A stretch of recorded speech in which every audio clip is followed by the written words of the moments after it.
The Book of Lamentations. It's a unique book in the Old Testament that contains 5 poems from an anonymous author who survived and is now reflecting back on the Babylonian siege of Jerusalem and the destruction and the exile that followed. Remember the whole story from the book of 2 Kings. The fall of Jerusalem and the exile was the most horrendous catastrophe in Israel's history up to this point. So remember, God had promised Abraham the land. He'd given David victory to make Jerusalem Israel's capital. And from David came the royal line of kings. You had God's presence there in the temple, and that's where the priests maintained the rituals of Israel's worship. And after 500 years of all of this history, in the summer of 587 BC, the city fell to Babylon. It was all decimated and gone. And so the Book of Lamentations is a memorial to the pain and confusion of the Israelites that followed this destruction.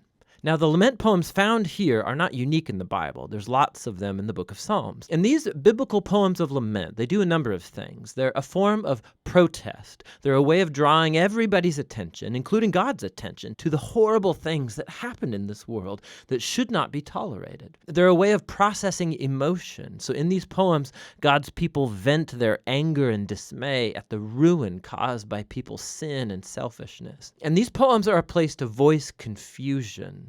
Suffering makes us ask questions about God's character and promises, and none of this is looked down on in the Bible. Just the opposite. These poems of lament give a sacred dignity to human suffering. And so these human words of grief that are addressed to God have now become part of God's word to his people. The design of these 5 poems is very intentional. It's part of the book's message. So chapters 1 through 4 are called acrostics, which means alphabet poems. Each poetic verse begins with a new letter of the Hebrew alphabet, which is made up of 22 letters. Now, this very ordered and linear structure, it's in stark contrast to the disorder of the pain and the confused grief that's explored in these poems. So it's like Israel's suffering is explored A to Z and is trying to express something that is inexpressible. Chapters 1 and 2 each have 1 verse per letter, giving them a really similar design, but the themes are very different. So chapter 1 focuses on the grief and shame of a figure called Lady Zion. The poet personifies the city of Jerusalem as a widow, also called the daughter of Zion. And she sits alone. She's bereaved of her loved ones, devastated. No one comes to comfort her. It's a very powerful metaphor. And then Lady Zion speaks. She calls on the Lord to notice her fate. And through this image, the poet, he's showing that the city's destruction brought a level of psychological trauma on the Israelites that can only be expressed as the experience of a funeral and the death of a loved one. Chapter 2 focuses on the fall of Jerusalem and how it was a consequence of Israel's sin and was brought about by God's wrath, which is a key word in this poem. Now, it's important to remember that in the Bible, God's wrath is not spontaneous, volatile anger. The biblical poets and prophets, they use this word to talk about God's justice. So Israel had entered a covenant agreement with God, and for centuries they've been violating it by worshiping other gods, perpetrating injustice, oppressing the poor.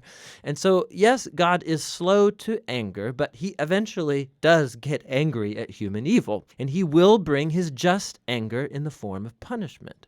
In the case of Jerusalem, this involved allowing Babylon to come and conquer the city. And so this poem is acknowledging that God's wrath is justified, but this doesn't keep the poet from lamenting and asking God to show compassion once again. Chapter 3 breaks this design pattern by having 3 verses per letter, so it's the longest poem in the book. And the voice is that of a lonely man speaking out of his suffering and grief as a representative of the whole people. And what's interesting is that this chapter is full of language that's drawn from other parts of the Old Testament, from the laments of Job and from other important lament psalms, and even from the suffering servant poems in Isaiah. And the poet sees his hardship as a form of God's justice, like chapter 2 said. But paradoxically, this is what gives the poet hope.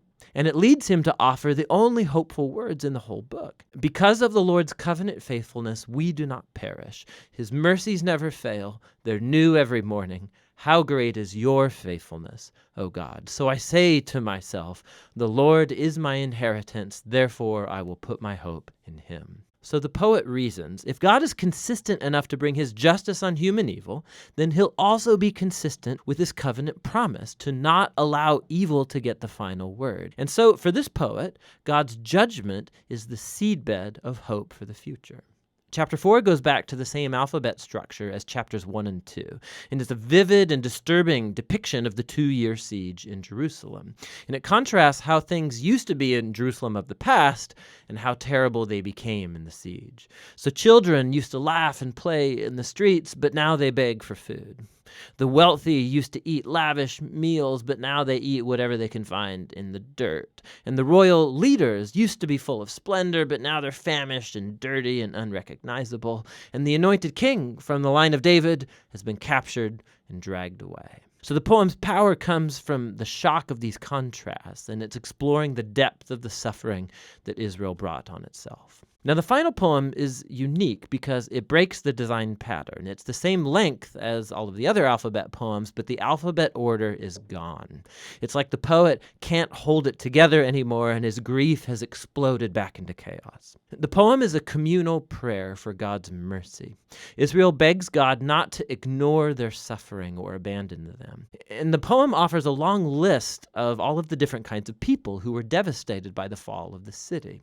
They ask God not to forget these people, and they lament on behalf of others, giving voice to their pain. Suffering in silence is just not a virtue in this book. God's people are not asked to deny their emotions, but voice their protest, to vent their feelings and pour it all out before God.